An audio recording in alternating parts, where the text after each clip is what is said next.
ক্লাসে আমরা যেমন ইন্টারনাল অ্যাসেসমেন্ট যেমন করেছিলাম সেই একই রকমই এই আমাদের থার্ড সেমিস্টার শিক্ষা বিজ্ঞান এডুকেশনেরও ইন্টারনাল অ্যাসেসমেন্টের জন্য তিনটে বিশেষ পদ্ধতি আছে। একটি হচ্ছে ডেমনস্ট্রেশন, দ্বিতীয়টি হলো ডিবেট, তৃতীয়টি হলো গ্রুপ ডিসকাশন। তা আমরা এখানে ক্লাসের ছেলে মেয়েদের জন্য ইন্টারনাল অ্যাসেসমেন্টের জন্য ডেমনস্ট্রেশন পদ্ধতি, যেটাকে বলে কোনো একটি বিষয়বস্তুকে প্রতিপাদন পদ্ধতিতে উপস্থাপন, তার এই পদ্ধতিটিকে আমরা বেছে নিয়েছি। তার জন্য আমাদের টপিকটিও আগে ছেলে মেয়েদের বলে দেওয়া হয়েছে। যে টপিকটি দেওয়া হয়েছে যে শিক্ষার্থী দ্বারা একটি নির্দিষ্ট বিষয়ের প্রতিপাদন মানে ডেমনস্ট্রেশন, তার টপিকটি হলো অন্তর্ভুক্তিমূলক শিক্ষা। এই অন্তর্ভুক্তিমূলক শিক্ষাটি যেহেতু আমাদের 2020 সালের শিক্ষানীতিতে বিশেষভাবে গুরুত্ব দেওয়া হয়েছে, সেই জন্য এটাকে প্রাসঙ্গিক টপিক হিসাবে আমরা ধরে নিয়েছি। আর এর জন্য কতগুলি একক অন্তর্ভুক্তিমূলক শিক্ষা সেগুলোকে আমরা ঠিক করে নিয়েছি। এই বিষয়গুলির উপরেই ছেলেমেয়েরা আমাদের ক্লাসে যারা ছাত্রছাত্রী আছে তারা বিষয়বস্তুটি উপস্থাপন করবে। আর বিষয়বস্তুটি উপস্থাপন করার সুবিধার্থে আমরা কিছুটা বোর্ডও আগে থেকে করেই রাখা হয়েছে, তাতে কিনা সবার জন্য সুবিধা হয়।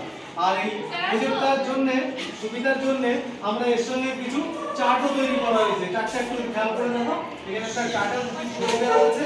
অন্তর্ভুক্তিমূলক শিক্ষা রিলেটেড কিছু ছবি এখানে দেওয়া আছে, আবার এখানে আরো কিছু ছবি এই পাশেও দেওয়া আছে, যেটা দেখে আমাদের যে ছাত্রছাত্রী তারা বিষয়বস্তুটি তাদের উপস্থাপন করতে সুবিধা হবে। ঠিক আছে, এবার তাহলে আমাদের বিষয়বস্তুগুলো ছেলেমেয়েরা এবার পরপর একজন একজন করে তারা ডেমনস্ট্রেশন দেবে। চলো আমরা ডেমনস্ট্রেশনগুলো আবার দেখি। ডেমনস্ট্রেশনের পূর্বে এই ধরনের একটি চার্ট ডেমনস্ট্রেশনের বিষয়বস্তুর সঙ্গে সম্পর্কিত এই চার্টটি দেয়ালে টাঙিয়ে নেওয়া হবে।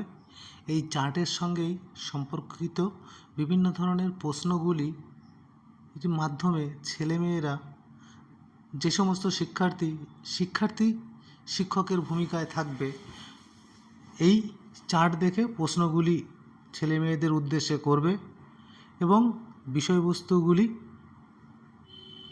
উপস্থাপন করবে। ছেলেমেয়েদের সুবিধার্থে শিক্ষক মহাশয়ের তরফ থেকে ডেমনস্ট্রেশনের বিষয়বস্তুটি একটি লিখিত আকারে ওদের কাছে দেওয়া হয়েছিল। সেই লিখিত প্রতিরূপটি এই ভিডিওর মধ্যে দেওয়া আছে, যে কিভাবে অন্তর্ভুক্তিমূলক শিক্ষার ধারণা এই বিষয়ে প্রতিপাদন মানে ডেমনস্ট্রেশনটি কিভাবে করতে হবে তার একটা লিখিত রূপ, যাতে কিনা প্রতিটা শিক্ষার্থীর ডেমনস্ট্রেশন দিতে সুবিধা হয়। এই চার্টের সঙ্গে সম্পর্কযুক্ত অনেকগুলি প্রশ্ন আছে এবং প্রশ্নের পরবর্তীতে কিভাবে বিষয়বস্তুগুলি ছেলেমেয়েদের সামনে বলা হবে তার একটা রূপরেখা। এর দ্বারা প্রতিটা ছেলেমেয়ে ক্লাসের মধ্যে সঠিকভাবে যাতে বিষয়বস্তুটি উপস্থাপন করতে পারে, তার জন্যেই এই গাইডলাইনটা দেওয়া। এটা যেরকম লিখিতভাবে রাখতেই হবে এমন কোনো কথা নয়, এটা সুবিধার্থে।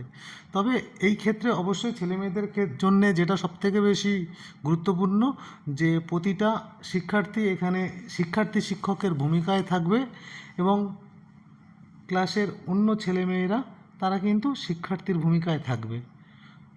সবাইকে ক্লাসের নিয়ম শৃঙ্খলা বিশেষভাবে মেনে চলতে হবে। কোনো হাসাহাসি করা বা যে শিক্ষার্থী ডেমনস্ট্রেশন দেবে তাকে কোনো রকম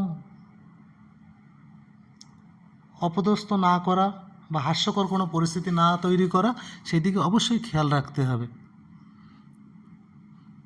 চলো আমরা পরবর্তীতে ছেলেমেয়েরা কেমনভাবে বিষয়বস্তুটি এই প্রতিলিপির উপরে নির্ভর করে উপস্থাপন করে সেইগুলি আমরা দেখি।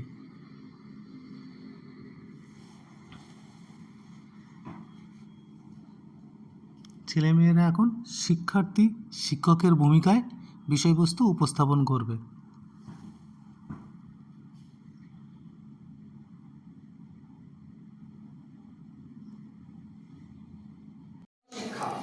প্রতিপাদন পদ্ধতিতে বিষয় উপস্থাপন, বিষয় শিক্ষার্থী দ্বারা একটি নির্দিষ্ট বয়সে প্রতিপাদন।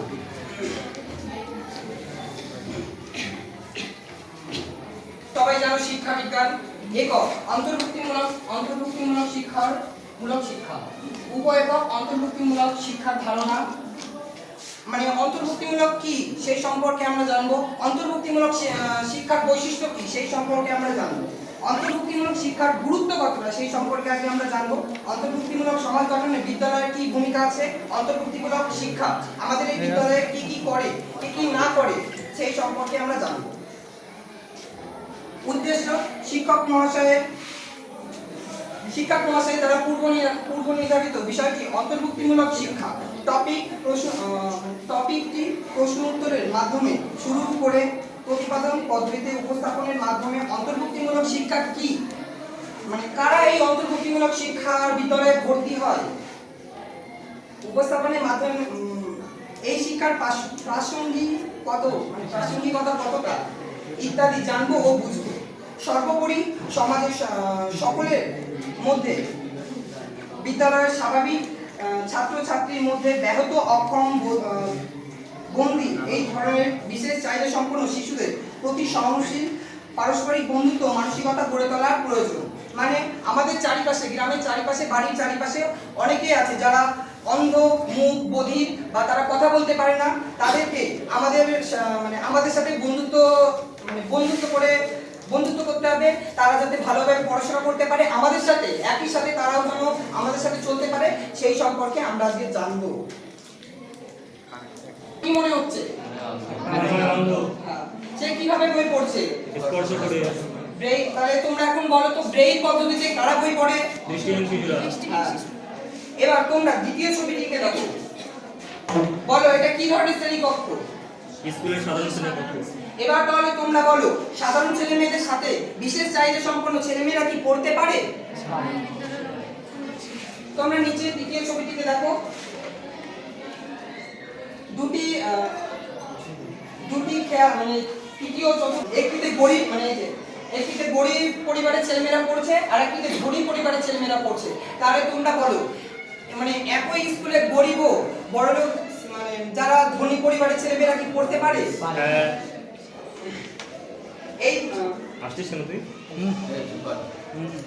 এই ধরনের পড়াশোনার ব্যবস্থাকে বলা হয় অন্তর্ভুক্তিমূলক শিক্ষা। আমরা অন্তর্ভুক্তিমূলক শ্রেণীকক্ষ বলতে পারি। তোমরা কি অন্তর্ভুক্তি শ্রেণীকক্ষের অপর নাম জানো? অনেক আগে এই ধরনের শিক্ষাকে সম্বন্ধিত শিক্ষা বলা হতো। তোমরা অনেকেই ভালো উত্তর দিয়েছো। এবার আমরা এই সময় ব্ল্যাকবোর্ডে অন্তর্ভুক্তিমূলক শিক্ষা হেডিং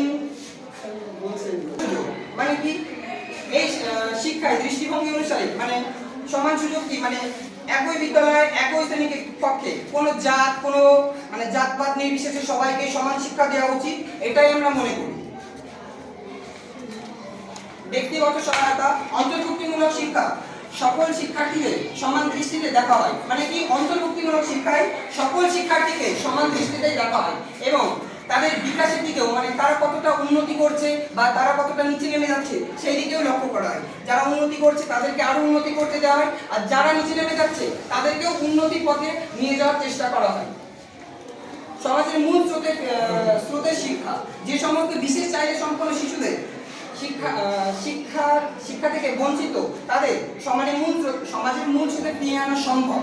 মানে যে সমস্ত শিশুরা, আমি আগেই বলেছি যে সমস্ত শিশুরা কানা কোড়া বোবা, তাদেরকে সমাজের বা বিভিন্ন ক্ষেত্রে নিচে দমিয়ে রাখা হয়, কিন্তু এখনকার দিনে সেই সব কানা কোড়া বোবা শিশুরাই মানে অত্যন্ত ভালো জায়গায় চলে যাচ্ছে। তাহলে উপরোক্ত আজকের আলোচ্য থেকে বলতে পারি যে বিভিন্নতরভাবে সক্ষম শিক্ষার্থীদের সাধারণ শিক্ষার্থীর সঙ্গে শিক্ষা প্রদানের মাধ্যমে শিক্ষার মূল স্রোতে ফিরিয়ে আনা যায়। মানে কি, সকলকেই আমরা একসাথে শিক্ষার মূল স্রোতে ফিরিয়ে আনতে পারি। আমি তোমাদের অন্তর্ভুক্তিমূলক শিক্ষা সম্পর্কে কিছুটা হলেও বোঝাতে পেরেছি।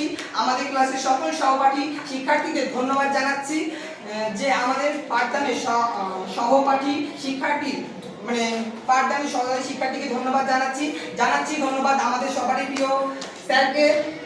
এই বলে আমি আমার বক্তব্য শেষ করছি।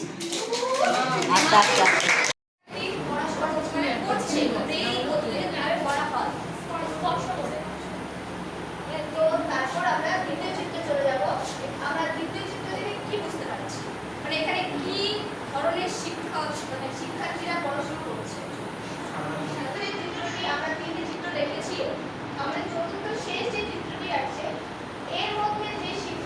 পড়াশোনা করছে, আমরা এই চিত্রটি দেখে কি মনে হচ্ছে, মানে কি মনে হচ্ছে আমাদের দেখে,